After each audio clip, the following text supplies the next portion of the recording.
శుక్లాంబరధరం విష్ణుం శశివర్ణం చతుర్భుజం ప్రసన్నవదనం ధ్యాయేత్ సర్వవిఘ్నోపశాంతయే. మనకి శ్రీ పండరినాథ రామాయణం విశేషాల్ని శ్రీ గిరిజా మనోహర్ బాబు గారు గత వారం కొన్ని తెలియజేశారు. మరికొన్ని వారాలు చెప్పుకోవాల్సినటువంటి ఈ ధారావాహికలోని రెండవ భాగాన్ని వారిని నిర్వహించవలసిందిగా వారిని సవినయంగా ప్రార్థిస్తున్నాను. భారత భారతి అక్షరార్చన వాక్స్థలి సమూహ సభ్యులందరికీ కూడా నమస్కారం. శుక్లాంబరధరం విష్ణుం శశివర్ణం చతుర్భుజం ప్రసన్నవదనం ధ్యాయేత్ సర్వవిఘ్నోపశాంతయే. అగజా ఆనన పద్మార్కం గజానన మహర్నిశం అనేకదంతం భక్తానాం ఏకదంతముపాస్మహే. విద్యాకైరవ కౌముదీం శృతిశిరసీమంతముక్తామణిం దారాన్ పద్మభువస్త్రిలోకజననీం వందే గిరాం దేవతాం. యత్పాదాబ్జ నమస్క్రియా సుకృతినాం సారస్వత ప్రక్రియా బీజన్యాస భువో భవంతి కవితా నాట్యైక జీవాతపః. పెద్దలందరికీ నమస్కారం. మోతుకూరి పండరినాథ కవి రచించినటువంటి శ్రీ పండరినాథ రామాయణంలోని కొన్ని విశేషాలను గత వారం తెలుసుకున్నాం. ఎందుకంటే దాదాపుగా 3700 పైగా ఉన్నటువంటి గద్య పద్యాల్లో ఎన్నో విశేషాలను వారు తమ పండరినాథ రామాయణం ద్వారా మనకు అందించారు. దీనికి అధ్యాత్మ రామాయణం అని పేరే కానీ ఇందులో అనేకమైనటువంటి వాల్మీకి రామాయణ అంశాలు కూడా జోడించి అధ్యాత్మ రామాయణంలో ఉన్నటువంటి ఎక్కువ విశేషాలను ఇందులో పొందుపరుస్తూ ఒక అద్భుతమైనటువంటి రీతిలో ఈ కావ్య నిర్మాణం చేశారు.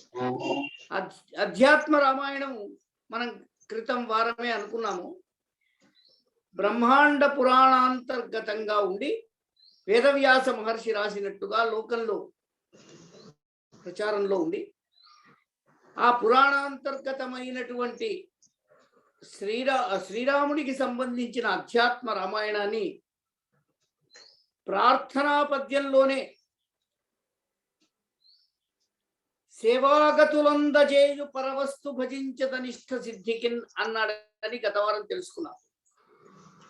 పరవస్తు అంటే పరబ్రహ్మ స్వరూపము అనే అర్థంలో కవి మొట్టమొదటి పద్యంలోనే శ్రీ గిరిజా సరస్వతుల చిత్తముల్లశిలంగా అనే ప్రార్థనా పద్యంలోనే సూచించాడు అని కూడా మనం గతవారం అనుకున్నాం.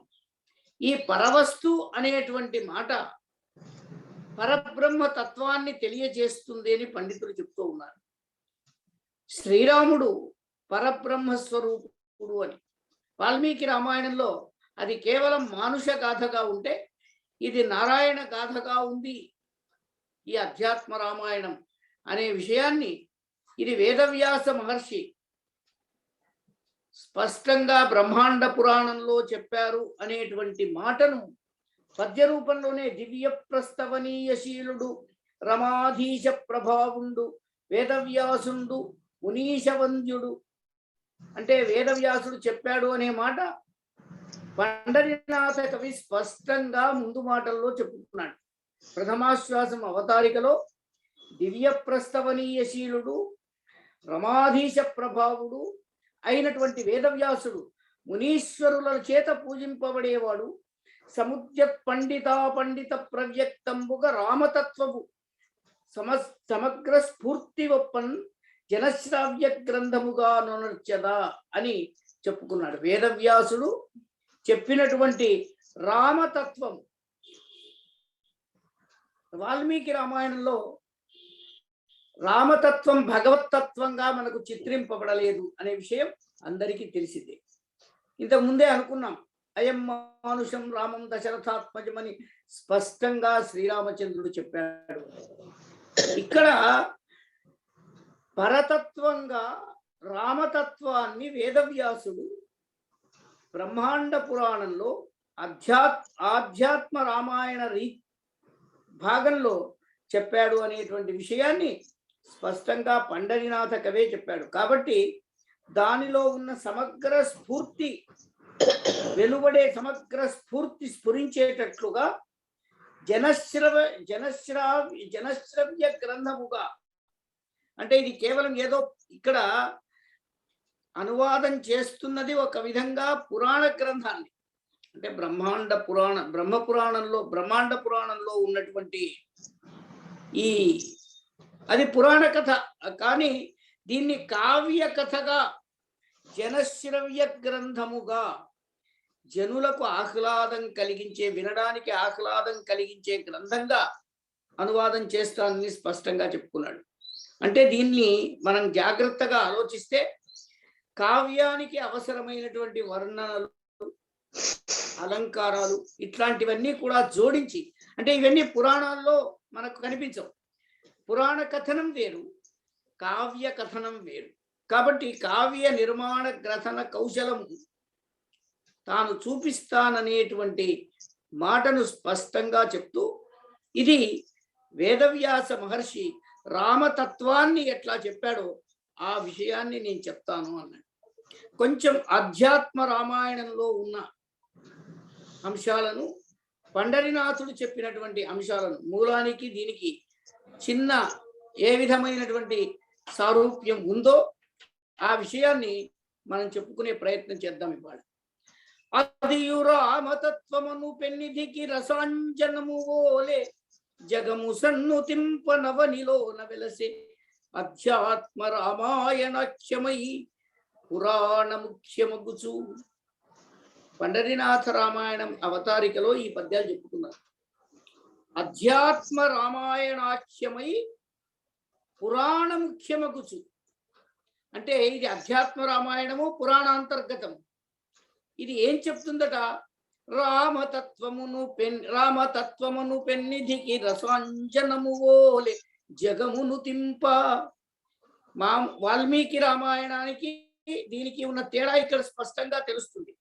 ఇది రామతత్వం అంటే రాముని యొక్క తత్వం ఏమిటి అంటే భగవంతుడి యొక్క అవతారము అనేటువంటి విషయాన్ని, ఇదొక పెన్నిధి, దీనికి రసాంజనము ఓలే జగము సన్నుతింప, ప్రపంచమంతా కూడా దీన్ని కీర్తించేటట్లుగా అవనిలో వెలసే అధ్యాత్మ రామాయణ. అంటే ప్రపంచంలో వాల్మీకి రామాయణం తర్వాత ప్రపంచము రామతత్వాన్ని భగవత్తత్వంగా తెలుసుకునే విధంగా లోకంలో వెలిసింది అని చెప్తూ, అది బ్రహ్మాండ పురాణోదంచిత మలికాగతోజ్వల రత్నంబై దశరథ సుత పారమ్యోదిత లావణ్యమై సమున్నతి నొప్పున్ అన్నాడు. అంటే ఇక్కడ ఒక మాట అంటున్నాడు, దశరథ సుత. ఎందుకంటే ఈ మాట వాల్మీకి రామాయణంలో ఉంది. అయం రామం దశరథాత్మజం. స్పష్టంగా నేను మానవుణ్ణి, దశరథుని కుమారుణ్ణి అని అదే పదం ఇక్కడ వాడి బ్రహ్మాండ పురాణోదంచిత మలికాగతోజ్వల రత్నంబై, బ్రహ్మాండ పురాణంలో ఉన్నటువంటి ఈ విషయాన్ని పారమ్యోదిత లావణ్యమై సమున్నతి దశరథ సుతుడైనటువంటి రామచంద్రుని పారమ్యం అంటే అసలు రామచంద్రుని తత్వం ఏమిటి, ఆయన భగవంతుడి అవతారంగా ఇక్కడ ఎట్లా అవతరించారు, ఈ విషయాలన్నీ పరచే విధంగా దీన్ని నేను సంస్కృత రామాయణంలో, సంస్కృత బ్రహ్మాండ పురాణంలో నుండి తీసుకొని అనువాదం చేస్తున్నాను. అంటే బ్రహ్మాండ పురాణాంతర్గతమైనటువంటి ఈ అంటే ఈ పండరీనాథ కవికి చాలా స్పష్టమైన అవగాహన ఉంది. ఇది పురాణాంతర్గతం, దీన్ని పురాణంగా అనువదించలేదు ఆయన, దీన్ని కావ్యంగా అనువదిస్తున్నాడు. కాబట్టి మళ్ళీ రామతత్వం రావాలి అంటే వాల్మీకంలో ఉన్నటువంటి విశేషాలను కూడా దీనికి చేర్చి ఒక అద్భుతమైనటువంటి ప్రజలు మెచ్చే గ్రంథంగా దీన్ని నేను అందిస్తాను. అది సంగ్రహించి ఏను పదపడి మృదు వికృతి వచన పద్ధతి అయి నేర్పదవ రచించుటకై నెమ్మది నిశ్చయుండనైతి మధ్యేహు కృపన్. నా దైవమైనటువంటి శ్రీరామచంద్రుని కటాక్షం వల్ల నేను బ్రహ్మాండ పురాణంలో ఉన్నటువంటి కథను స్వీకరించి, అంటే అధ్యాత్మ రామాయణ కథను స్వీకరించి చాలా మృదువైనటువంటి కవిత్వ ధారతో, మృదు వికృతి వచనం కూడా ఉంటుంది ఇందులో. ఇది పద్యాలు ఉన్నాయి, వచనాలు, ఇది చెంపు గ్రంథం కాబట్టి మృదువైనటువంటి వచనంతో చక్కని కవిత్వంతో నేర్పు తెలిసేటట్లుగా దీన్ని నేను రచిస్తాను. అంటే పండరినాథ కవి చాలా స్పష్టంగా ఉన్నారు. కేవలం వాల్మీకి రామాయణం కాదు, నేను అనువదిస్తున్నది బ్రహ్మాండ పురాణాంతర్గతం వేదవ్యాస ప్రోక్తమైనటువంటి బ్రహ్మాండ పురాణంలో ఉన్నటువంటి ఆధ్యాత్మ రామాయణాన్ని గద్య పద్యాలలో అనువదిస్తూ ఉన్నాను అని చాలా స్పష్టంగా చెప్పారు. అయితే ఈ అధ్యాత్మ రామాయణంలో మూలంలో ఉన్న వాటికి పండరినాథుడు ఎక్కడెక్కడ యథాతథానువాదం చేశాడు, కొన్ని చోట్ల అందులో ఉన్న విశేషాలను ఆలంబనంగా చేసుకొని వర్ణనలు పెంచి ఎక్కువగా చేశారు. ఇట్లాంటి సందర్భాలను ఇవాళ కొన్ని, అంటే మనకు సాధారణంగా ముఖ్యంగా తెలంగాణ ప్రాంతంలో వచ్చిన గొప్ప కావ్యాల్లో 1-2 స్థానాల్లో ఉండేటువంటి మహాకావ్యంగా ఈ పండరినాథ రామాయణం నిలుస్తుంది. అంటే ఇది బృహద్ రచన, దాదాపు 3800 దాకా ఉన్నటువంటి గద్య పద్యాలతో ఒక బృహత్ కావ్యం. ఆధునిక కాలంలో ఇంత ఉదాత్తమైనటువంటి, ఇంత ఉత్తమమైనటువంటి, ఇంత ప్రశస్తి కలిగినటువంటి కావ్యము మనకు 1-2 తప్ప లేవు అట్లాంటి, ముఖ్యంగా ఈ ప్రాంతంలో. కాబట్టి ఆ రెండు కూడా, అంటే మనం పోతన చరిత్రను కూడా దీంట్లో కలుపుకుంటే, రైతు రామాయణాన్ని కూడా దీంట్లో కలుపుకుంటే 1, 2, 3, 4, 5 గ్రంథాలు కాకుండా మిగతా గ్రంథాలు ఏమీ లేవు. అట్లాంటి ఉత్తమ స్థాయిలో నిలిచే గ్రంథంగా దీన్ని చెప్పుకోవడానికి అవకాశం ఉంది. అయితే సంస్కృత అధ్యాత్మ రామాయణంలో కథకు పూర్వంగా కొన్ని విశేషాలు ఉన్నాయి. జానకి జీవనాష్టకం, గాయత్రి రామాయణం మొదలైనటువంటి విశేషాలు అందులో ఉన్నాయి. పండరినాథ రామాయణంలో యథాతథంగా వాటిని ఆయన స్వీకరించడానికి కూడా అవకాశం లేదు. కాకపోతే శ్రీరామ హనుమస్తుతి సంస్కృతంలో ఉంది, తెలుగు పద్యాల్లో కూడా ఉంది. తరువాత రామ మాహాత్మ్యము అందులో ఉంది, ఇందులో ఉంది. కాబట్టి ఈ ఆధ్యాత్మ రామాయణంలో ఆయన అవసరం మీదకు మాత్రమే అనువదించాడు, కొన్ని వదిలేసి ఈ రామాయణాన్ని అనువదించాడు. సంస్కృతంలో అధ్యాత్మ రామాయణం 60 శ్లోకాలు ఉంటే సంస్కృతంలో అధ్యాత్మ రామాయణ మాహాత్మ్యం వర్ణించబడింది ఒక 60 శ్లోకాలు. తెలుగులో దాన్ని దాదాపుగా 42-43 పద్యాల్లో ఆయన దాన్ని అనువాదం చేశాడు. అంటే అధ్యాత్మ రామాయణ మహాత్మ్యం ముందుగా చెప్పే ప్రయత్నం చేశాడు. ఏమిటి అధ్యాత్మ రామాయణ మహాత్మ్యంలో మూల సూత్రం ఏమిటి అంటే, శ్రీరామచంద్రుడు పరమాత్మ పరబ్రహ్మము, ఆ స్వామి ప్రకృతికి అతీతుడు, ఘనసాంద్రుడు, అద్వితీయుడు, పురుషోత్తముడు అనే భావమే ఆ అధ్యాత్మ రామాయణ మహాత్మ్యంలో మూలమైనటువంటి విషయం. అంటే రాముడు మహావీరుడు, తండ్రి మాటలు నిలబెట్టాడు, అరణ్యవాసం చేశాడు, ఇవన్నీ మామూలుగా కథలో ఉంటాయి. కానీ ఆయన లోపల ఉన్నటువంటి దేవతా తత్వం, ఆయన వెనక ఉన్నటువంటి నారాయణ తత్వము, ఆ పరబ్రహ్మ తత్వము అందరికి, రామాయణంలో ఉన్న అన్ని పాత్రలకు ఆ విషయం తెలిసేటట్టుగా అధ్యాత్మ రామాయణం చిత్రించింది.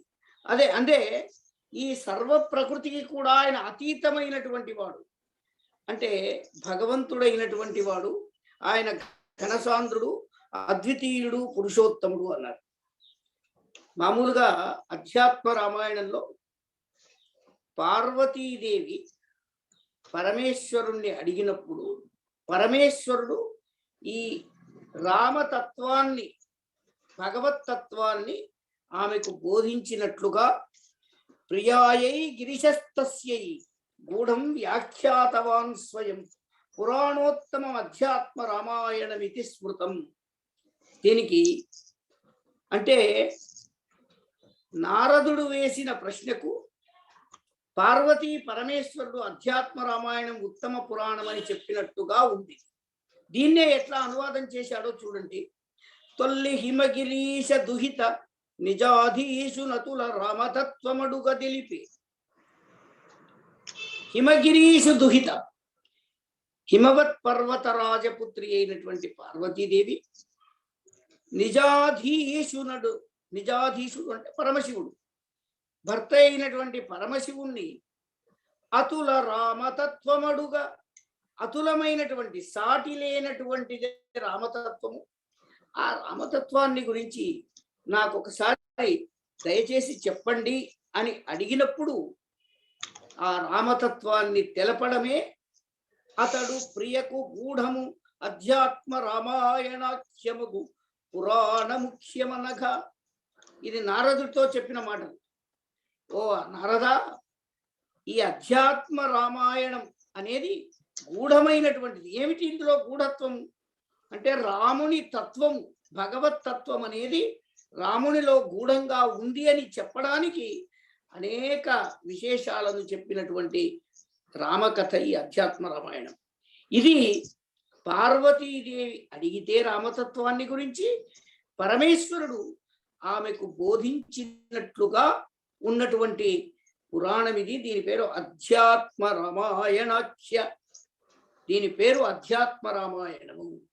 అంటే భగవంతుడైనటువంటి రామచంద్రుని తత్వాన్ని స్పష్టంగా పార్వతీదేవికి పరమేశ్వరుడు చెప్పినటువంటి కథ అన్న ఈ మూల శ్లోకాన్ని చక్కగా తెలుగులోకి ఆయన అనువదించాడు. తత్పార్వతీ జగద్ధాత్రి పూజ ఇత్యాది వానిశం ఆలోచయంతి స్వానంద మగ్నాతిష్ఠతి సాంప్రతం. సాంప్రతం దీనికి ఎంత చక్కని అనువాదం చేశాడో చూడండి. ఆ జగన్మాత గిరిజ తాను అనుదినంబు దాని పూజించుకొనుచు దివానిశంబు సమతతోడ తదాలోచనమున బెరసి ఉరుతర ఆనందమగ్నయ్యున్నదిప్పుడు. అధ్యాత్మ రామాయణము పార్వతీదేవి కూడా ప్రతిదినము అనుదినము తాననుదినంబు ఆ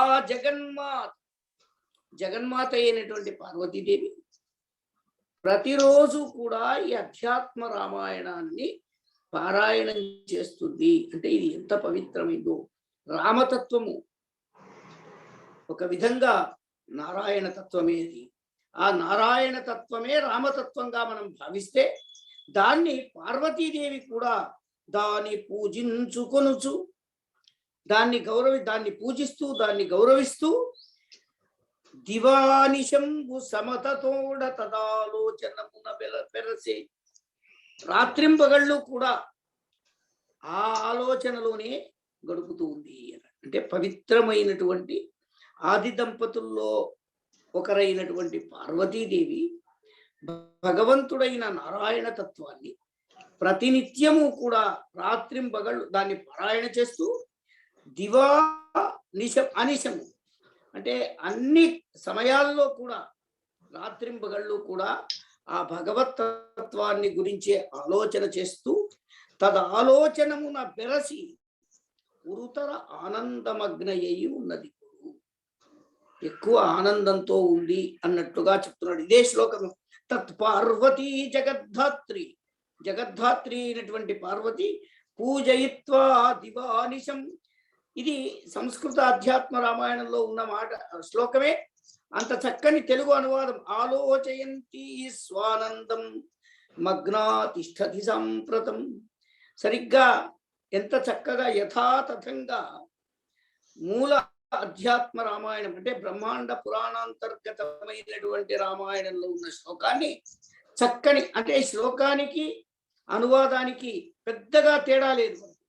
అంటే అనువాదం ఎంత సారళ్యంగా, ఎంత సమంజసంగా, ఎంత సార్థకంగా ఉందో మనకు తెలుస్తూ ఉంది. అంటే అధ్యాత్మ రామాయణ ప్రచారం, అధ్యయన ప్రచారం అనేది అది ఆధ్యాత్మికమైనటువంటి ముక్తిని, ఆనందాన్ని ఇస్తుంది అని బ్రహ్మాండ పురాణం చెప్పినట్టుగా ఈ అధ్యాత్మ రామాయణ మహాత్మ్యాన్ని గురించి అధ్యాత్మ రామాయణం సంస్కృతంలో చెప్పిన మాటనే తెలుగువాడు అయినటువంటి పండరీనాథ కవి అనువాదం చేశాడు. తర్వాత ఒక 7-8 శ్లోకాల్లో ఈ అధ్యాత్మ రామాయణ పారాయణం అనేది, దాని పఠించడం అనేది సర్వ అనర్థాలను దూరం చేస్తుందని, లేకపోతే లోకంలో అనేక విధాలైనటువంటి పాపాలు విజృంభిస్తాయి, చెడు పనులు విజృంభిస్తాయి అని చెప్తూ అవన్నింటినీ కలిపి ఒక సీస పద్యంలో చెప్పాడు. ఆ పద్యం చూద్దాం. ఎందాకనుద్భవం పొందధ్యాత్మ రామాయణమందాక మహి విజృంభితములగు బ్రహ్మహత్యాముఖాగంబులు. ఆధ్యాత్మ రామాయణం అనే దాన్ని గురించినటువంటి ఆలోచనలు ఎంతవరకు ఈ లోకంలో లేకపోతే అంతవరకు కూడా బ్రహ్మహత్యలు, పాపాలు విజృంభిస్తాయి. కలియునుత్సాహి అయి మెలగుచుండు ధర నిర్భయత చరింతురు క్రూరులైన వైవస్వత భటులు దుర్వారులగుచు. పాపపు పనులు చేసేటువంటి రాక్షసులు అధ్యాత్మ పురాణం అనేది అధ్యయనం చేయనన్నాళ్ళు కూడా నిర్భయత చరింతురు. పాపాత్ములు, క్రూరులు అయినటువంటి వాళ్ళు నిర్భయంగా చరిస్తూ ఉంటారు లోకంలో. కాబట్టి దుర్వారులగుచు, వాళ్ళను మనం వారించలేం.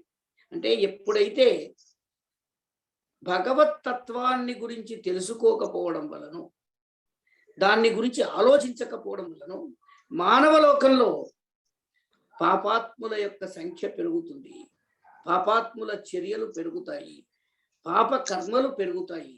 అంటే భగవత్ తత్వం అనేది మానవ జీవితంలో పాప నివారణ చేయడానికి, ఆలోచనలు వక్రమార్గం పట్టే ఆలోచనలు సవ్య దిశగా నడిపించడానికి, ఉత్తమమైన మార్గాన్ని అనుసరించడానికి భగవత్తత్వం యొక్క సహకారం అవసరం.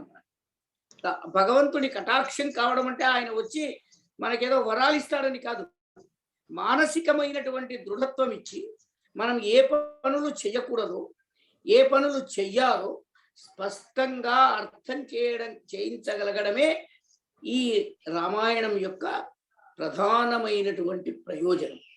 అంటే భగవంతుణ్ణి గురించి తెలుసుకోనప్పుడు లోకంలో విధిగా దుర్మార్గాలు ప్రబలిపోతాయి, దుర్మార్గులు పేట్రేగిపోతారు.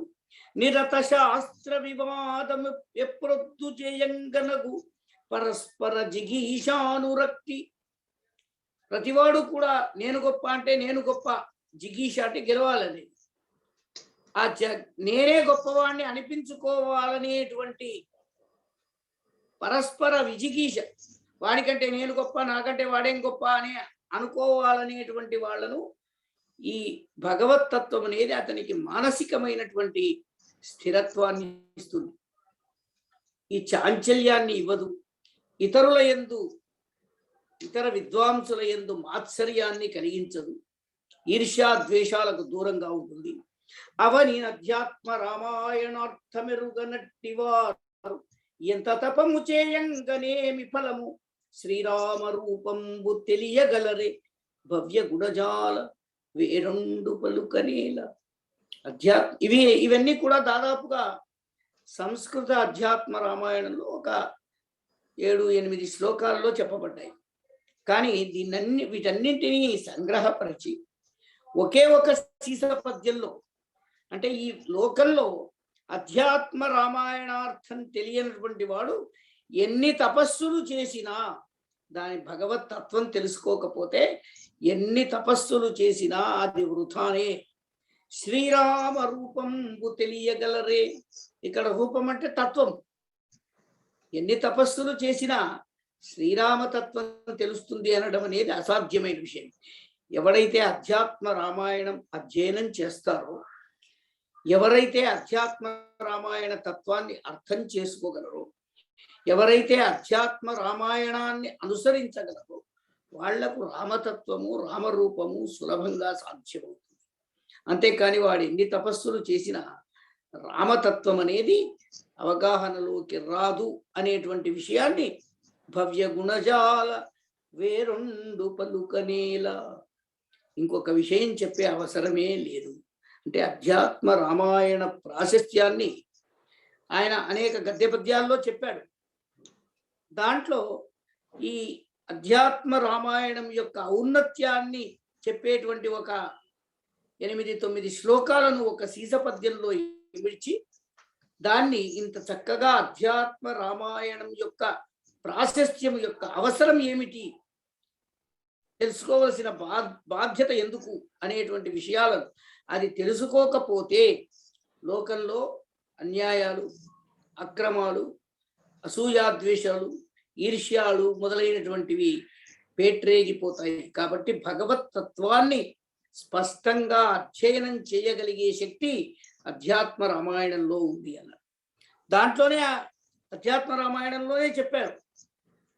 అధ్యాత్మ రామాయణంలో ఉన్నటువంటి శ్లోకం ఒకటి కాదు, సగం చదివినా కొంత జ్ఞానం వస్తుంది అని. దాన్ని కూడా ఎంత చక్కగా చెప్పారో చూడండి. శ్లోకం ఒక్కటి అయినను శ్లోకార్థం పైన చదువు సువ్రతుడు ఇలా సుశ్లోకుండై భవ జలనిధి లోకంబులు మెచ్చకడుచు లుప్తాఘుండై. లుప్త అఘుండై, అఘమంటే పాపం. ఒక శ్లోకం చదివినా, శ్లోకం ఒక్కటి అయినను, ఒక శ్లోకం చదివినా సరే కనీసం శ్లోకార్థం పైన చదువు, ఒక శ్లోకమే కాదు కనీసం సగం శ్లోకమైనా చదివే సువ్రతుడు ఎవరైనా, ఉత్తముడు ఎవరైనా, చక్కని వ్రత సంకల్పం దీక్ష కలిగిన వాడు, అంటే తెలుసుకోవాలనే జిజ్ఞాస చేత ఒక అవకాశాన్ని బట్టి ఒక శ్లోకం కావచ్చు, శ్లోకంలో సగం కావచ్చు, అట్లాంటి వాడు సుశ్లోకుండై ఉత్తమ కీర్తివంతుడై భవ జలనిధి లోకంబులు. అంటే ఈ భవసాగరాన్ని, మామూలుగా సంసారం అనేటువంటి దాన్ని భవసాగరంతో అంటూ ఉంటారు, భవసాగరం అంటూ ఉంటారు. ఇది ఒక ప్రతి వాళ్లకు కూడా సంసారాన్ని నిర్వహించుకోవడం, సంసారం ఈదడం అనేది తప్పదు. కానీ దాని నుంచి ఏ విధమైనటువంటి బాధలు లేకుండా దాన్ని తరించగలగడం అనడానికి దానికి భగవంతుడి సాయం కావాలి అనేది భారతీయ ధర్మం అంగీకరించినటువంటి విషయం. ఆ భవ జలనిధి దాటడానికి ఈ అధ్యాత్మ రామాయణ తత్వము తెలుసుకుంటే అది సులభంగా మనిషిని భవసాగరాన్ని దాటిస్తుంది. అది శ్లోకమే కాదు, కనీసం శ్లోకార్థమైన లోకంబులు మెచ్చగడచు, లోకాలు మెచ్చుకునేటట్లుగా అతని జీవితం గడుస్తుంది. ఎట్లా? లుప్త అఘుండై, పాపాలన్నీ నశించి, అఘం అంటే పాపం, పాపాలు పోగొట్టుకున్నవాడై మానవుడు అవనీనెవ్వడు అగరగం బధ్యాత్మ రామచరితమధికరక్తి మీర అన్య బుద్ధి లేక ఆదరంబున యథాశక్తి చదువు వాడే ముక్తఘనుడు అధిప ముక్తఘనుడు ముక్తుడనఘ అన్నాడు. ఎవరయ్యా ఈ ప్రపంచంలో ముక్తుడు అంటే, ఎవరైతే అవనీని ఎవ్వడేని, ఎవరైనా సరే ఈ భూమిలో అకరకంబు అధ్యాత్మ రామచరితము అధికరక్తి మీరా, అధ్యాత్మ రామాయణ కథను ఎవరైతే మిక్కిలి సంతోషంతో, ఇష్టంతో, అధిక రక్తి కలిగేటట్టు, ఎక్కువైనటువంటి ప్రేమతో, అన్య బుద్ధి లేక ఆదరంబున యథాశక్తి చదువు, ఏ విధమైనటువంటి అన్యబుద్ధి అంటే విపరీతమైనటువంటి ఆలోచనలు. అంటే ఒక ఉత్తమమైనటువంటి గ్రంథం చదివేటప్పుడు ఆ గ్రంథం యందు మొదలు గౌరవం ఉండాలి. ఆ గౌరవం దాటి ఇది నిజమా, ఇది జరిగిందా, ఇది జరగలేదా, ఇది జరుగుతుందా, ఇది జరగగలదా, ఇట్లాంటి వృధా ప్రశ్నలు కాకుండా, అంటే అనాదరం ఉన్నప్పుడు ఇట్లాంటి ప్రశ్నలు వస్తాయి. అట్లాంటి ప్రశ్నలు ఉత్పన్నం కాకుండా అన్య బుద్ధి అంటే దాని యందే తన మనస్సు లగ్నం చేయాలి, దాని యందే తన బుద్ధిని కేంద్రీకరించాలి. అంటే అదొక్కటే తాను తెలుసుకోవలసిన ధర్మంగా భావించి దాన్నే మిక్కిలి శ్రద్ధతో అధ్యయనం చేస్తే వాడు ముక్తుడైతాడు ఈ లోకం నుండి. అంటే మన వాళ్ళు కోరుకునేది ప్రధానంగా ఏమిటి అంటే ధనధాన్యాలు, సిరి సంపదలు, అవన్నీ తాత్కాలిక. ముక్తి కోరుకుంటారు. పోతన గారు కూడా శ్రీ కైవల్య పదంబు చేరుటకునై చింతించదన్ అన్నాడు. మొదటి పద్యంలోనే నేను కైవల్యాన్ని ఆశించి భాగవతం రాస్తున్నాను అన్నాడు. అంటే భారతీయులు కోరుకునే దాన్నే చివరి కోరిక, అదొక్కటే కోరిక. మిగతావన్నీ అవన్నీ నెరవేరుతుంటాయి, వాటిని గురించి కాదు, వాటిని గురించి ఆలోచించడు.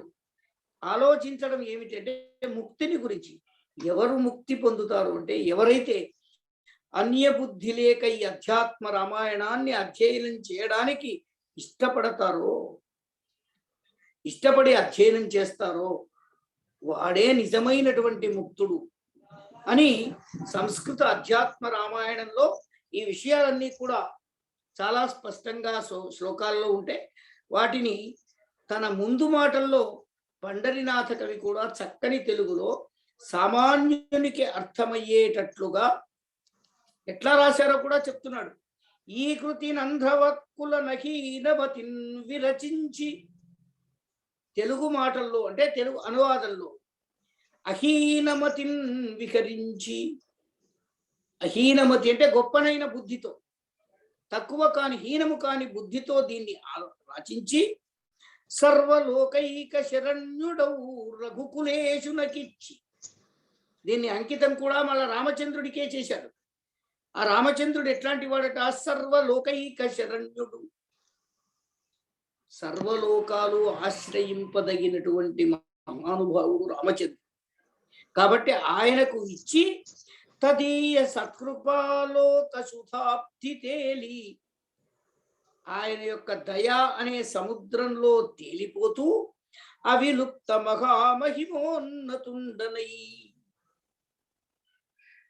మహామహిమోన్నతుడనై శ్రీకర ముక్తికాంతను వశీకృత చేయుదు వెయునేటికి. నేను కూడా శ్రీకరమైనటువంటి ఆ ముక్తికాంతను అందుకుంటాను, అంటే నేను కూడా ముక్తిని పొందుతాను. ఇక దీని గురించి నేను ప్రత్యేకంగా చెప్పవలసిన అవసరం లేదని ఆయన స్పష్టంగా పండరినాథ కవి చెప్తున్నాడు. అంటే మూలంలో ఉన్న అధ్యాత్మ రామాయణం యొక్క గొప్పతనాన్ని గురించిన విశేషాలను దాదాపుగా యథాతథంగా, అంటే మూలంలో చెప్పినటువంటి అధ్యాత్మ రామాయణ మహాత్మ్యం ఎట్లా ఉందో, దాని యొక్క గొప్పదనం ఏమిటో, ఆ విషయాలన్నీ కూడా స్పష్టంగా అనువదించి తాను అందుకని దీన్ని నేను అనువదిస్తున్నాను అని చెప్తూ మూలంలో పార్వతీదేవి ఇట్లా ప్రశ్నిస్తూ ఉన్నదాన్ని ఏ విధంగా అనువాదం చేశాడో చూడండి. భక్తి కలిగలేని భవబంధ ముక్తికై వీర సాధనంబు వెదుకవల్వ, అయిన నాకు సంశయంబు క్రమరదోచే వినుము తద్విధంబు విన్నవింతు. పార్వతీదేవికి ఒక చిన్న అనుమానం వచ్చింది. ఆమెకు అనుమానం లేదు కానీ ఒకవేళ అంటున్నది ఆవిడ, భక్తి కలిగనేని, ఒకవేళ భక్తి అనేది ఉంటే భవబంధ ముక్తికై వీరసాధనంబు వెదుకవల్వ, భక్తి ఉంటే వేరే సాధనం మనకు అక్కర్లేదు. భగవంతుడి మీద భక్తి ఉంటే వేరే సాధనాన్ని వెతకవలసిన అవసరం లేదు. అయినా నాకు సంశయంబు క్రమరదోచే, అయినా కొన్ని చిన్న అనుమానం కలిగింది. వినుము తద్విధంబు విన్నవింతు. నాకు ఎందుకు అనుమానం కలిగిందో ఆ విషయం చెప్తాను అని కొందరు శ్రీరామచంద్రు నిరస్త మాయాగుణ పరివాగుణ అచ్యుడీషుడు అజుడు పరుండని అప్రమతత్వంబుచే కొల్చి భవముక్తి జందిరధిప అరసి కొందరు పరుండయ్యు స్వావిద్యా నిరుద్ధుడై విష్ణుడైన తనుదాన తెలియలేడని వేరొకరు బోధించి మరి తన్ను తెలిసినండ్రు ఎరిగియుండిన నాతడిట్లేల చేసే సీత కొరకై విలాపంబు చిత్తమిరియ ఎరుగడేనియు పరమేశుడెట్ల తండు సర్వజీవ వ్రజంబుతో సముడుగాడే. ఇవి అందరికీ వచ్చే అనుమానాలే. ఆ అనుమానాలను పార్వతీదేవి ద్వారా చెప్పిస్తున్నాడు కవి. ఏమంటున్నాడంటే ఆవిడ, ఆయన శ్రీరామచంద్రుడు భగవంతుడు, నిరస్త మాయాగుణ పరివాహుడు, ఆద్యుడు, ఈశుడు. ఇవన్నీ మనం చెప్తుంటాం రాముడి యొక్క గొప్పదనాన్ని గురించి చెప్తూ. ఆయన భవబంధాలు పోగొట్టేవాడు, భవముక్తి ఆయనను స్తుతించి లేదా ఆయనను పూజించి భవముక్తి పొందినటువంటి వాళ్ళు ఉన్నారు. అదంతా బాగానే ఉంది. కొంతమంది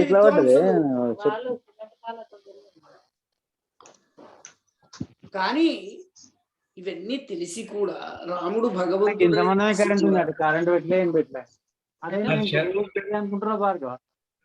విఠల్ శర్మ గారు, మీరు దయచేసి మ్యూట్ చేసుకోండి. విఠల్ శర్మ గారు, ఎరిగియుండిన నాతడి ట్రేల చేసి కొన్ని నాకు అనుమానాలు ఉన్నాయన్నది పార్వతీదేవి. ఏమిటంటే ఇన్ని తెలిసి కూడా రాముడు భగవంతుడు, రాముడి తత్వం ఇది, ఇవన్నీ తెలుసు. కానీ ఆతడి ట్లేల చేసే సీతాదేవి రావణాసురుడి చేత అపహరించబడ్డది.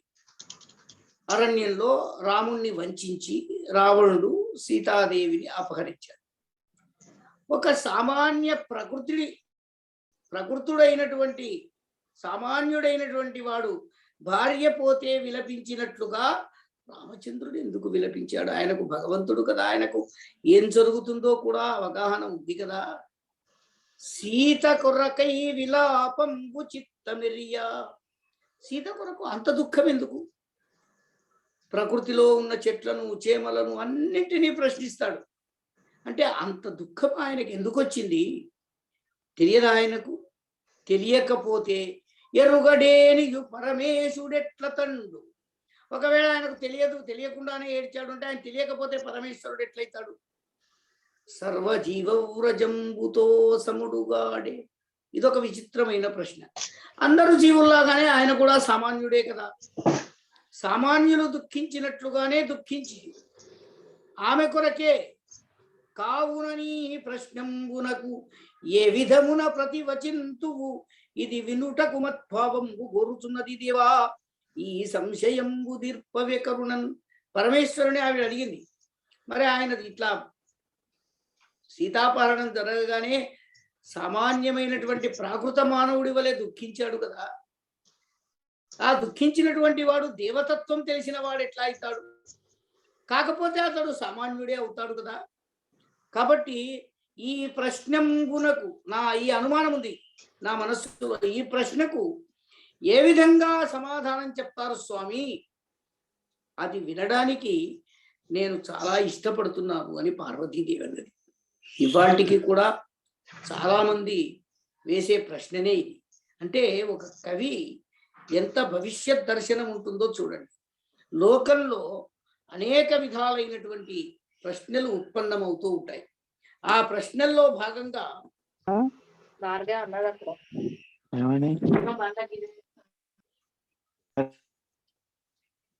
ఈ తత్వాన్ని గురించి ప్రశ్నలు వస్తూనే ఉంటాయి. ఆ మానవులలో ఉత్పన్నమయ్యే ఈ ప్రశ్నలను కవి ఊహించి దీన్ని పద్య రూపంలో మనకు అందిస్తూ ఉన్నాడు. ఇది భవిష్యత్ దార్శనికతను తెలిపేటువంటి. అంటే ఆయన ఆనందస్వరూపుడు, అచలుడు, అద్వయుడు, పురుషోత్తముడు అని అంటుంటాం కదా. మరి ఆయన అధ్యాత్మ తత్వాన్ని ఎట్లా గుర్తించాలి అంటే, తనదు మాయను విశ్వమంతయును చేసి నభముగతి దాని వెలినిలో అనువసించి సర్వగతుడయ్యు గూఢుడై సర్వమాత్మమాయ వలన విచేష్టింపజేయునతడు. అంటే భగవంతుడు మాయాస్వరూపుడు కాబట్టి తన మాయను విశ్వమంతా ఆవరింపజేసి నభముగతి తాని వెలిలో తనువసించు, దాని బయట తానుంటాడు. ప్రపంచమంతా కూడా ఈ మాయామేయ జగంగా చేసి దాని వెలుపల తానుండి సర్వగతుడై మళ్ళీ అన్నింటిలో కూడా ఉంటాడు. ఉండి గూఢుడై సర్వమాత్మమాయ వలన విచేష్టింపజేయునతడు. తన మాయ చేతనే వీటన్నింటినీ కూడా సమన్వయం చేస్తూ ఉంటాడు. అందుకనే ఆయన భగవంతుడు. అంటే అధ్యాత్మ రామాయణము రామతత్వాన్ని బోధించినట్లుగా మోత్కూరి పండరనాథ కవి దాన్ని మూలంలో ఉన్నటువంటి దాన్ని అనువదిస్తూ రామ హృదయం అనేటువంటి శీర్షిక కింద దీన్ని ప్రత్యేకంగా కొన్ని పద్యాల్లో మనకు అందించాడు. సంస్కృత రామాయణంలో కూడా అధ్యాత్మ రామాయణంలో కూడా ఇవన్నీ శ్రీరామ హృదయం అనేటువంటి శీర్షిక కిందనే ఉన్నాయి. తెలుగులో కూడా అదే శీర్షిక కింద ఇందులో మనకు ఆయన అందించాడు. తరువాత ఒక్కసారి అధ్యాత్మ రామాయణంలో రామ పట్టాభిషేకంతో ముగుస్తుంది. సంస్కృత అధ్యాత్మ రామాయణంలోనేమో ఉత్తరకాండ కూడా ఉంది. ఈయన ఉత్తరకాండను అనువదించలేదు. కేవలం అంటే అది చాలా మంది రామాయణ కర్తలు ఉత్తరకాండలో ఒక చిన్న ఇబ్బంది ఉంటుంది. సీతాదేవి భూమాత తీసుకొని పోవడంతో అది ముగుస్తుంది. అంటే ఒక రకంగా అది విషాదాంతం. కానీ రామ పట్టాభిషేకము అది మంగళాంతం కాబట్టి మంగళారంభం మంగళ మధ్యమం మంగళాంతాదేవి కావ్యాని అని మన పెద్దలు చెప్పినట్టుగా దీని విషయాల్ని అక్కడి దాకానే అనువాదం చేసినటువంటి కవులు ఉన్నారు. ఇవాళ ఈ అధ్యాత్మ రామాయణంలో ఉన్నటువంటి ఈ 6 సర్కల్లో కూడా కొన్ని ఆలోచనల గురించి, అంటే కొన్ని చోట్ల యథా తథానువాదం ఉంది. అంటే మూలంలో ఎట్లా ఉందో ఇంతకుముందు కొన్ని చూశారు. దీంట్లో అట్లాగే తెలుగులో అనువాదం చేశారు. కొన్ని చోట్ల ఛాయానువాదాలు చేశారు. అంటే మూలంలో ఉన్న విషయాన్ని ఛాయామాత్రంగా తన యొక్క పదజాలంలో దాన్ని అనువదించే ప్రయత్నం చేశారు. కొన్ని చోట్ల అనుసృజన, అంటే అక్కడ పదం ఇక్కడ తెలుగులో దాన్ని ఏమంటారో ఆ పదాలతోనే పూర్తి చేశాడు. కొన్ని చోట్ల మాత్రం ఏం చేశాడు, ఈయన వాల్మీకి రామాయణం దాకా వెళ్ళాడు. వాల్మీకి రామాయణంలో ఉన్నటువంటి ఘట్టాలని, అందుకని పండరీనాథ రామాయణంలో కొంచెం గద్య పద్యాలు ఎక్కువ కావడానికి కారణం కూడా ఏమిటి అంటే, కేవలం అధ్యాత్మ రామాయణాన్ని ఆయన అనువాదం చేయలేదు. వాల్మీకి రామాయణంలో ఉన్నటువంటి కొన్ని ఘట్టాలను కొన్ని అంశాలను కూడా తీసుకుని అనువాదం చేశాడు. దానివల్ల కొంచెం కథ విస్తరింపబడింది. 2 రామాయణాల కథను కలిపి కథా సంవిధానంలో ఒక నేర్పరితనంతో దాన్ని పొదిగి ఈ రెండింటినీ కలిపి ఒక రామాయణంగా, అంటే కొంత వాల్మీకి రామాయణం ఉంది, కొంత అధ్యాత్మ రామాయణం కూడా ఉంది. కథా నిర్మాణ విషయంలో వ్యాసుని దృష్టిని తాను ఎక్కువగా అనుసరించాడు. అట్లాగే 2 రామాయణంలో ఉన్నటువంటి నిర్మాణ పద్ధతుల్ని, అన్యకథా కల్పనల్ని, రసపోషణల్ని, అంటే పురాణం కాబట్టి అధ్యాత్మ రామాయణంలో వర్ణనలు ఎక్కువగా ఉండవు. వాల్మీకి రామాయణంలో అది కావ్యం కాబట్టి వర్ణనలు ఉన్నాయి. అక్కడి నుంచి వర్ణనలు తీసుకున్నాడు, ఇక్కడి నుంచి పురాణ కథనం తీసుకున్నాడు.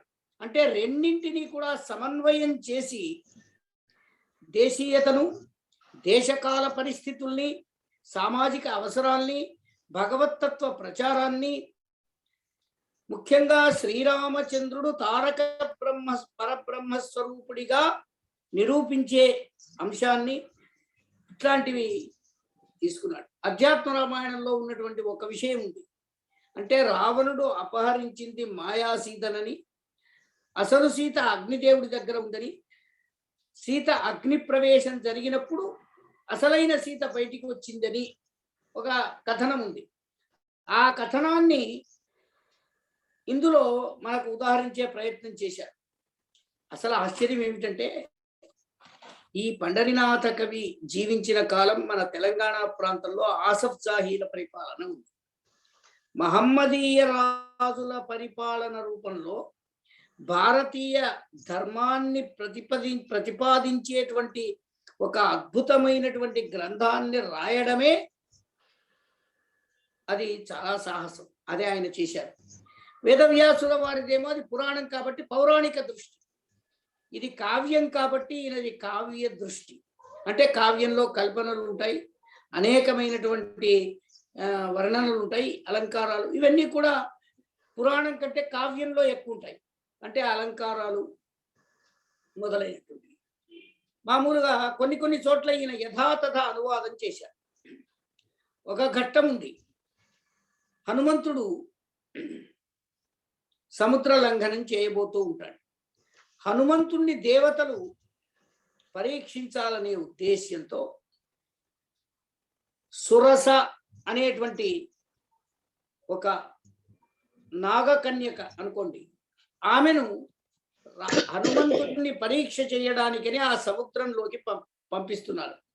గచ్చత్వం వానరేంద్రస్య కించిత్ విఘ్నం సమాచారం, కొంచెం విఘ్నం కలిగించు ఆయనకు, కలిగిస్తే జ్ఞాత్వా తస్య బలం బుద్ధిం, అతడి బలమేమిటి, అతడి బుద్ధి ఏమిటి, అతడు వెళుతున్నటువంటి కార్యం సీతాన్వేషణ, అది సఫలమవుతుందా, అతనికి అది సాధ్యమవుతుందా, అతని ఆలోచన ఏమిటి, పునరేహ త్వర అన్విత, అవి తెలుసుకోవచ్చు. ఈ త్యుక్వాసాయౌ శీఘ్రం హనుమత్ విఘ్న కారణాత్, హనుమంతుని విగ్రహం కలిగించడానికి కారణం వీళ్ళు దేవతలు పరీక్షించడానికి. దీనికి యథాతథంగా ఉన్నట్టుగా అక్కడ గచ్చత్వం వానరేంద్రస్య కించిత్ విఘ్నం సమాచార అనేటువంటి ఈ శ్లోకానికి ఎంత చక్కగా యథాతథానువాదం చేశాడో చూడండి. దేవి కించిత్ విఘ్నము పావని కొనరించి, కించిత్ విఘ్నం అనే సంస్కృత మాటనే ప్రయోగించి తెలుగు పద్యంలో, ఓ తల్లి, ఓ సురస, కించిత్ విఘ్నము కించిత్ విఘ్నము, కొంచెం ఆటంకం కలిగించు, పావని కొనరించి, పావని అంటే హనుమంతుడు, పవనుని కుమారుడు, పవనదేవుడైన వాయుదేవుడి పుత్రుడు కనుక పావని అంటారు. పావని కొనరించి అతని బలమును బుద్ధిని వెరిగి, అతడి బలమేమిటి, అతడి బుద్ధి ఏమిటి, ఆ విషయాలన్నీ కూడా నువ్వు తెలుసుకొని రమ్మని, నీ వెరిగి రమ్మని అద్దేవియునయ్యడకు వచ్చే తీవ్ర స్ఫురణం. ఆ సురస హనుమంతుడికి విఘ్నం కలిగించే మార్గాన్ని కొరకు అక్కడికి వచ్చింది అని యథాతథంగా అనువాదం చేశాడు. కొన్ని చోట్ల ఇది కావ్యం కనుక దీంట్లో కొంత పెంచాల్సి వస్తుంది ఆయన. ఆ మూలంలోనేమో సురసను అడిగారు, ఆమె వెళ్ళింది, అంతే ఉంది. కానీ ఈయన ఏం చేశాడంటే సురసను వర్ణించాడు. ఆ వర్ణించడం అనేది కావ్య లక్షణం. ఎలా వర్ణించాడో చూడండి. దారుణ కల దండ దంతవ్రజాభీల పాతాళ గంభీర భయద వక్త్ర, ఆమె ముఖం ఎట్లా ఉందట అంటే భయంకరమైనటువంటి పాతాళ గుహలాగా ఉందట. జ్వలనవచ్చుష్క కూపర్వయాతి జగజ్జంతు విత్రాసక స్ఫారనయన, ఆమె కళ్ళు ఒక భయంకరమైనటువంటి అగ్ని జ్వాలల్లాగా కనిపిస్తూ ఉన్నాయట. అంజనాచలవరోదగ్ర శృంగ విలంబమాన కళాహి బాణూనహస్త, ఆమె చేతులు పర్వతాల్లాగా అంజనాచలంలాగా ఉదగ్రంగా కనిపిస్తూ ఉన్నాయట. మారుత ప్రచిత్యమాన నీలపయోధరాభ విధ్వంస కేశాభికలిత. ఆమె తల వెంట్రుకలు భయంకరమైనటువంటివై ఎట్లా ఉన్నాయట, మారుత ప్రచ్ఛిద్య, గాలికి కదులుతూ అవి ఒక ప్రళయాన్ని సృష్టిస్తున్నట్లుగా ఉన్నాయట. గండశైల తుల్య కర్కశస్తని, ఆమె పయోధరాలు గండ్ర శైలతుల్యమైనటువంటి కఠినమైనటువంటి రాళ్ల వలె, శైలతుల్య పర్వతాల వలె ఉన్నటువంటి కర్కశమైన స్తనాలు కలిగినది.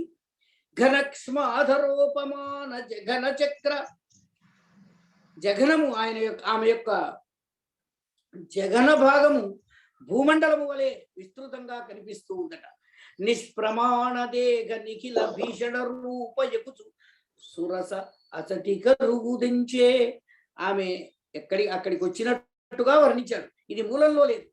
ఆమె నిష్ప్రమాణ దేహం, ఆమె శరీరాన్ని ఏ ప్రమాణంతోనైనా చెప్దాము అంటే దానికి ప్రమాణం లేదు, దానికి పోలిక లేదు. పోలిక లేనంత భయంకరమైనటువంటి శరీరం. నిఖిల భీషణ రూపము, భయంకరమైనటువంటి శరీరము కలిగినదై అక్కడికి వచ్చింది అని అంటే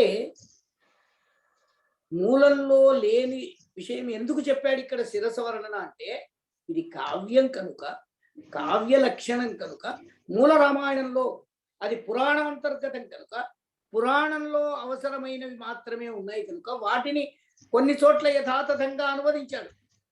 సురసను ఎందుకు పంపిస్తున్నారనే మూల శ్లోకాన్ని యథాతథంగా అనువదించాడు. కానీ ఇక్కడ సురసను వర్ణించి తాను కావ్యం రాస్తున్నాడు కాబట్టి తన ప్రతిభను రంగరించి ఈ గొప్ప పద్యాన్ని చేశాడు. కొన్ని చోట్ల కథా విస్తరణ చేశాడు, కొన్ని చోట్ల కల్పనలు చేశాడు. అంటే ఋష్యశృంగుని జనన విషయంలో అనేక కల్పనలు చేశాడు, వర్ణనలు ఉన్నాయి. అట్లాగే వాల్మీకి ఆధ్యాత్మ రామాయణాల్ని కలిపి చెప్పాడు కనుక కొన్ని కారణాల వల్ల పండరినాథ రామాయణము విస్తృతంగా పెరగడానికి కారణం కూడా ఈ రెండు రామాయణ కథనాలే. అంటే మామూలుగా మనకు సీతారాముల కళ్యాణ ఘట్టం రామాయణంలో వస్తుంటుంది. దాన్ని తెలుగు వాళ్ళ వైవాహిక ఆచారాలతో కలిపి విస్తృతంగా పెద్దగా రాయడం వల్ల కథా విస్తృతి కలిగింది. కాబట్టి ఈ విధమైనటువంటి రచనా ధోరణిని అంటే మూలాన్ని అనుసరిస్తూనే, మూలంలో ఉన్నటువంటి పౌరాణిక దృష్టిని తాను అనువాదంలోకి తీసుకుంటూనే కావ్య దృష్టిని కూడా రంగరించి దీన్ని అనువదించే ప్రయత్నం చేశారు. దీనికి చివరగా ఒక పద్యం మనం చదివి ఇవాళ ముగిద్దాం. అతి రహస్యంబు దీర్ఘాయుప్రదంబును ధనధాన్య వృద్ధిప్రదము పవిత్రము ఆరోగ్యకరము పుణ్యంబైన అధ్యాత్మ రామాయణము శంకర ప్రణీతమయ్యే సద్భక్తిచే అనిశంబు వినువారు పఠించువారును చపకోటులను బాసి తక్షణమున నిహితార్థములుగా అంతురు శ్రీరాము కరుణ వలన ఆది నుండి రాఘవాభిషేకము దాకా వేడ్క చదువునతడు వినునతడు ధనము గోరెనేని ధనవంతుడయ్యొప్పు పుత్రు కోరినను సుపుత్రుబరయు. దీన్ని మనం ఫలశ్రుతి అంటుంటాం. సాధారణంగా ఫలశ్రుతిని మన వాళ్ళు తప్పకుండా కావ్యం చివరిలో చెప్తూ ఉంటారు. అధ్యాత్మ రామాయణంలో కూడా ఇది అతి రహస్యము, దీర్ఘ ఆయువును ప్రసాదించేది, ధనధాన్య ప్రవృద్ధి చేసేది, పవిత్రము, ఆరోగ్యాన్ని ప్రసాదించేది, పుణ్యాన్ని ప్రసాదించే ఆధ్యాత్మ రామాయణము శంకర ప్రణీతం. భగవంతుడైనటువంటి పరమేశ్వరుడు పార్వతీదేవికి చెప్పాడు కనుక ఇది శంకరుడు మనకు లోకానికి అందించినటువంటి దివ్య గ్రంథంగా భావించి సద్భక్తిచే అనిశంబు దీన్ని ఎవరైనా విన్నా, పఠించినా, చదివినా అనేకమైనటువంటి తమ పాపకర్మలకు దూరులై వాళ్ళు ఈహితార్థములు, ఈ లోకంలో పొందవలసినటువంటి భోగభాగ్యాలను శ్రీరామచంద్రుడి కరుణ వల్ల పొందుతారని చెప్తూ నరవరుడెవ్వడేని పఠనం వనరించున తండు సంతతుల్ ధరణి లభించి శత్రుకృత దర్శనముందక వీతశోకుడై అరుల జయించి భూవలయమంతయునేరి సమస్త యజ్ఞకృద్వరుడగుచున్ రమేశ పరమాసుడగున్ కృతకృత్యుడై మహిన్. సాధారణంగా ఫలశ్రుతిలో మనకు మంచి జరుగుతుంది అని చెప్పడం అనేది లక్ష్యంగా కనిపిస్తుంది. యుద్ధకాండం యొక్క చివరిలో ఈ పద్యాలను నిబద్ధించాడు పండరినాథ కవి. ఎవరైనా దీన్ని చదివిన నరవరుడెవ్వడేని పఠనం కొనరించు. ఎవరైనా మానవుడు దీన్ని చదివితే ఆయన సత్సంతానంతో శత్రువులు లేకుండా జీవితం ఆనందమయంగా వీతశోకుడై, శోకము దుఃఖం అనేది లేకుండా దుఃఖం పోయిన వాడై ఈ భూమండలంలో వెలుగొల్లుతాడు అని చెప్తూ ఈ పండరినాథ రామాయణానికి అధ్యాత్మ రామాయణానికి ఉన్నటువంటి కొన్ని పోలికలను తేడాలను మనం ఇవాళ తెలుసుకునే ప్రయత్నం చేశాం. ఇంకా ఇందులో అనేకమైనటువంటి అంశాలు ఉన్నాయి. క్రమక్రమంగా ఇతర మరికొన్ని రోజుల్లో ఈ విషయాన్ని మనం అధ్యయనం చేద్దాం. అంతవరకు సెలవు. మిత్రులందరికీ ధన్యవాదాలు తెలియజేస్తాం. స్వస్తి. నమస్కారం అండి. ఇవాళ తమదైన సహజ శైలిలో చిన్న పిల్లలకు కూడా అర్థమయ్యే పద్ధతిలో చెప్పేటటువంటి తమదైన సహజ శైలిలో మా గిరిజా మనోహర్ బాబు గారు పండరినాథ రామాయణం గురించి మనకి పరిచయం చేశారు. పెద్దలు వారి యొక్క స్పందనని తెలియజేయవలసిందిగా ప్రార్థిస్తున్నాను. నమస్కారం. నమస్కారం. గిరిజా మనోహర్ గారు పండరినాథ రామాయణం అధ్యాత్మ రామాయణ మూలానికి అనువాదానికి ఉన్న పోలికలు చాలా విషయాలు చెప్పినారు. అట్లే వాల్మీకంలో నుంచి కూడా కథా విషయాలు ఎట్లా తీసుకున్నారని చెప్పినారు. ఇంకొక విశేషం ఏమిటంటే అది పురాణం పద్ధతిలో సాగితే ఇది కావ్య పద్ధతిలో సాగింది అనే విశేషాలు కూడా చెప్పినారు. సమకాలీనమైనటువంటి ప్రభావాలు ఉన్నాయి అనే విషయాలు కూడా చెప్పినారు. అనువాద మూలాలకు అసలు సిసలుగా ఉన్నవి ఏవి, పెంచినవి ఏవి అనే అంశాలను కూడా చాలా సోదాహరణంగా వివరించారు. వేరొండు పలుక నేల అని ఒక పద్యం వినిపించినారు. సరిగ్గా ఆచార్య సుప్రసన్న గారు అన్నారని మనం గత వారంలో విన్నాము. ఇందులో పోతన్న గారి పోలికలు కొన్ని ఉన్నాయని. పలికెద వేరొండు గాథ పలుకగా నేల అని పోతన్న అన్నట్టుగానే వేరొండు పలుక నేల అని పండరినాథ కవి కూడా అన్నారు. సరిగా ఇట్లాంటి అంటే వారి పద్యాలు చదువుతుంటే కొన్ని కొన్ని పోతన్న నడకలు కొన్ని కనపడుతూ ఉన్నాయి మనకు. బహుశా ఇవి తర్వాత వచ్చే వాటిలలో వీరు చెప్తూ ఉంటారు. తర్వాత రాముని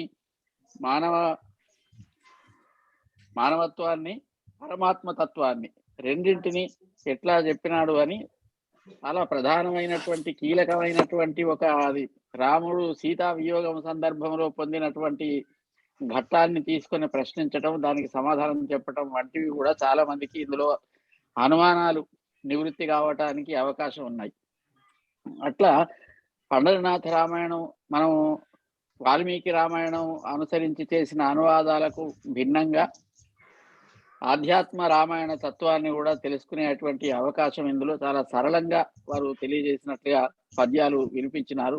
ఫలశ్రుతులు కూడా మనకు చివరిలో ఉన్నటువంటి వినిపించినారు. అట్లే ఆయన పద్యాలలో ఉండేటువంటి శైలి, పద్యాల్లో వాడినటువంటి పదాలు ఇవన్నీ కూడా మనకు ఇవాళ తెలియజేసినారు. అంటే నేనేమనుకున్నానంటే కథాభాగాన్ని అనుసరించి వెళ్తారనుకున్నాను, కానీ వాళ్ళ ఒక మంచి పని అనువాద రీతులను వారు తెలియజేసినారు. ఇది ఒక పద్ధతి. చాలా అద్భుతంగా చాలా విశేషాలు తెలియజేసినారు గిరిజా మనోహర్ గారు. వారికి నమస్కారాలు, ధన్యవాదాలు. కేనోపాయేన లఘునా విష్ణోర్నామ సహస్రము అని విష్ణు సహస్రనామం చివరిలో పార్వతి ఒక ప్రశ్న వేసినట్లుగా ఉంది. కాకపోతే అక్కడ కేనోపాయేన లఘున విష్ణోర్నామ సహస్రకం అని అక్కడ విష్ణు సహస్రనామం చదవటానికి ఇంకేదన్నా చిన్న ఉపాయం ఉందా అని అడిగింది. ఇక్కడ కూడా అసలు రాముని తత్వం తెలుసుకోవటానికి ఇంకేమైనా విశేషం ఉందా అని అడిగినట్టుగా ఉంది. నాకు అది గుర్తు వచ్చింది. సరిగ్గా పార్వతి పరమేశ్వరుని ప్రశ్నిస్తే సమాధానం వచ్చినట్టు. తర్వాత శంకర ప్రణీతం అని అన్నదానికి కూడా మంచి వ్యాఖ్య చెప్పినారు. లేకపోతే ఆ పద్యం చదువుతున్న వెంటనే నాకు అనిపించింది శంకర ప్రణీతం అన్నాడు ఏమిటా అని. అది శంకర ప్రణీతం అంటే శంకరుని ద్వారా పార్వతికి చెప్పినట్లుగా వ్యాస మహర్షి రాసినారు. అది వీరు చెప్పినారు. ధన్యవాదాలు, నమస్కారం. మీరు చెప్పింది అక్షర సత్యం. ఎందుకంటే ఇవాళ మనకి బోధపరిచింది కూడా ఆ గిరిజా మనోహరుడే. బాబుని తీసేయాలి సార్ లోపల నుంచి. కనుక శివుడే చెబుతున్నాడు ఇవాళ కూడా, కేనోపాయేన లఘున. అంతే, మీరు అందులో ప్రత్యక్షరం సార్థకం చేసిన లఘునా కూడా. అదే అయ్యా రామ్మూర్తి గారు, మీరు సార్ ఇప్పుడు చెప్పేది ఏం లేదు సార్, మాకు కొత్తగా అన్ని నేర్చుకుంటున్నాం కదా, ఇప్పుడు చెప్పేది ఏం లేదు. దానికి తోడు లక్ష్మణరావు గారు చెప్పాక ఇంకా మనం ఏం ఉండదు. మాయా సీతను అంటే అగ్ని లోపల అసలైన సీతను దాచిపెట్టి, అది మేము చిన్నప్పుడు మనకు పెద్దవాళ్ళు చెప్పేది, ఇదంతా ట్రాష్ అని మనం అనుకునేది. కానీ ఆధ్యాత్మిక రామాయణం ఇట్లా మనం నేను మాలాంటి మనం చదవలే కాబట్టి ఈ విషయాలు కొత్త నేర్చుకునేటందుకు అవకాశం కలిగిస్తూ ఉన్నవి. ఇదంతా అంటే ఇది లాజిక్ అందంది అనేది ఒక మనసులో ఉండేది. అది ఆధ్యాత్మిక రామాయణం ఇది.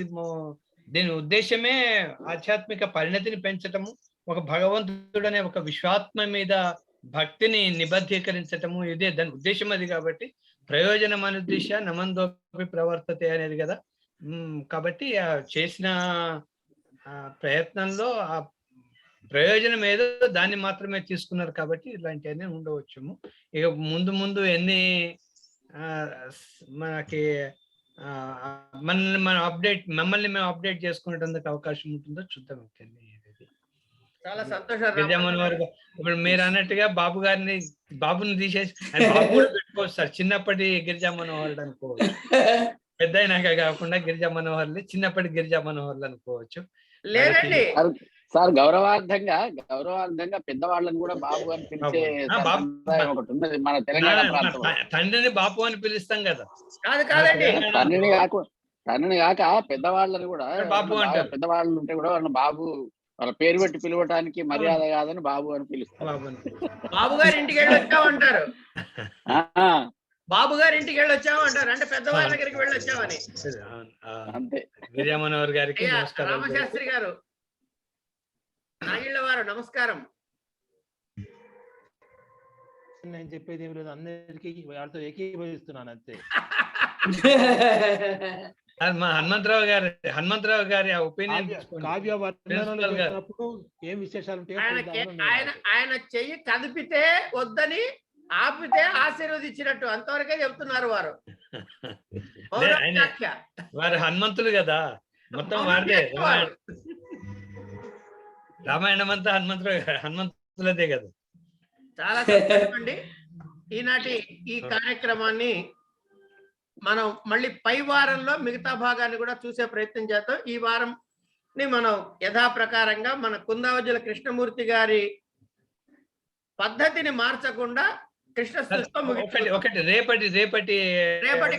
రేపటి కార్యక్రమంలో నీవు సార్ నేనే చెబుతా, నీవు చెప్పుమని చెప్పక్కర్లే. నీవు అనేటటువంటి స్వీయ కావ్య పరిచయము అనేటటువంటి పాఠ్యాంశము మనకి రేపు చెప్పబడుతుంది గండ్ర లక్ష్మణరావు గారితో. అది కూడా అందరూ విచ్చేసి అందులోని లాభాన్ని పొందవలసిందిగా కోరుతూ ఈనాటి కార్యక్రమాన్ని కృష్ణస్థుతితో ముగించుకుందాం. క్షణ పూర్వస్థితి రూపమిపుడు కానంగరాక, ఈ ఉత్తర క్షణ మంది గతి తాల్సునంచు తెలియంగారాదు. ఎందున్ క్షణ క్షణ నూత్నాకృతి పొల్తు నీ గతి రహస్య ప్రౌఢి వందార రక్షణ బ్రహ్మాదులెరుంగలేరు పరమేశ గోపికా వల్లభ. నమస్కారం.